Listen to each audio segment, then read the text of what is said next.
Here's how to paint a simple desert landscape after sunset in watercolors. I've always looked at the skies and I've always been inspired by the blues that are created high up there, and I've loved to take pictures of them. So I thought I would use the same inspiration to paint the skies in this desert landscape. Doesn't this sound like a wonderful and a peaceful inspiration? Usually, the sun sets and everything is cool on the desert. I wanted to paint the skies blue and also include a purple. So I'm using the wet on wet technique. I've laid a nice clean wash of water, lots of water. In fact, you're not going to go wrong if you have lots of water because eventually it is going to dry. But if you have less water on the paper, then the paints are not going to move. I always compare this to a car with gasoline. So we need the right amount of water for the paints to move.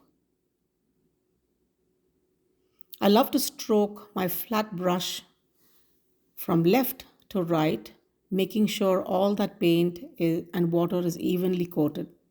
I also like to take more shades of the blues, but in more values, in higher values. That means more paint ratios compared to the water.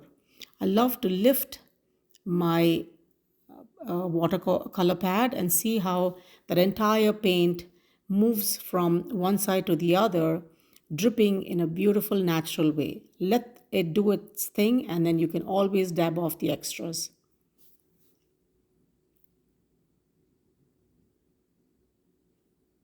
Make sure to stroke gently but purposefully as the whole character of the sky is building on. You love to see that nice water on the paper and be excited to use all the colors that you want on that paper while the paper is wet. I've let the paper dry with the ink settling down for a few minutes, and I've added in the purples. I mixed alizarin crimson with ultramarine blue and went ahead and let that dry again. Using a cotton a towel or paper towel that has been crunched into your fingers using quick movements, you can always make those clouds. You can make one large cloud, that's how usually it is in the sky, and follow it up with smaller ones. We're trying to create a cumulus cloud. A cumulus cloud is a cloud that has a lot of moisture holding up there, and followed by little tiny clouds around it. I'm also darkening the sky again, adding in a little bit of the purple mixed more with the magenta.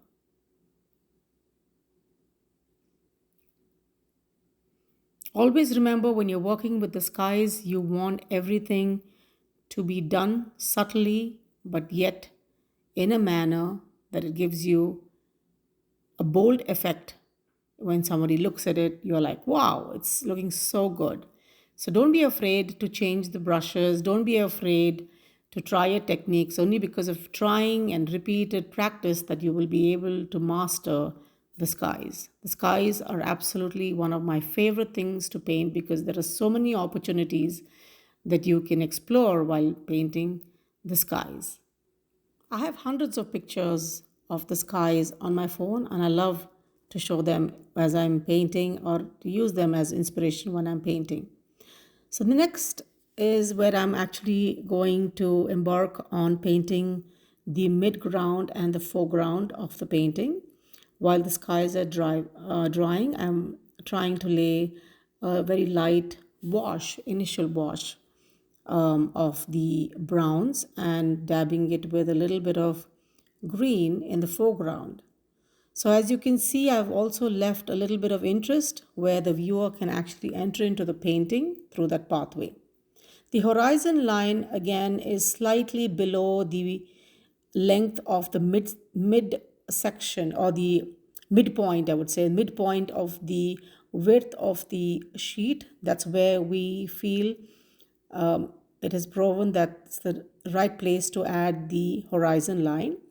And I'm following it by a dark value of brown. I've used sepia over here to paint the right side mountain.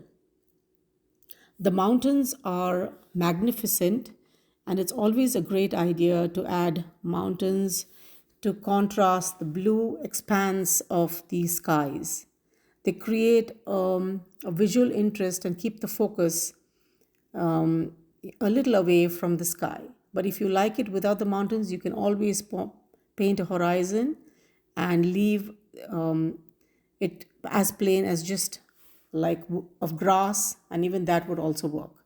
But for this sake, I have decided to add the mountain range in different shades, and I've added a little bit of a gray for the left side. For these, I have used the wet on dry technique. I'm coming to the foreground where I decided to add a little bit of a contrast color, keeping it in the gray tones, mixing it with the greens to create some boulders, rocks. So once everything is drying, you can also decide where you want to add the grasses. The grasses have to be a little more well defined when you come closer to or to the edge of the painting, and keep all the distant elements a little bit not so defined. But sometimes in the horizon, you will also see hard lines of objects. In those cases, you can always go there and lighten the rest of the object by adding in water, like the way I'm doing it for the mountains. Sometimes the atmosphere creates a darker range of mountains than a lighter one as it's supposed to be. Always check for the balance of your colors and the shapes. You can always deepen the sky colors or add more layers to the desert floor, as and when you need it. I decided on one side of the painting, it was really bland, like nothing to see, nothing interesting. It was just like a bland food. So I said, I'm going to add some spice to this. And I decided to add the cactus in its full form. These cactuses actually can be so huge, but for this painting's sake, I've kept it at a medium height. I've added the details in a little darker shade of green. And at the end of the painting, you will see that I've also added a bloom, a desert bloom on the cactus, which we typically see if you go to areas like Arizona and other arid areas where you have cactuses. So that creates a wonderful interest in the painting because all the other colors are muted, they're very moody, they're all the darker tones. So I decided to add that flower, and I hope you enjoyed this painting as much as I've painted this and shown this to you. You can always add your own elements, objects, but the whole idea was to create a moody sky and a foreground which was again neutral and a nice pop of the desert rose, as they call it. So thank you for watching. Please do like, share, and subscribe.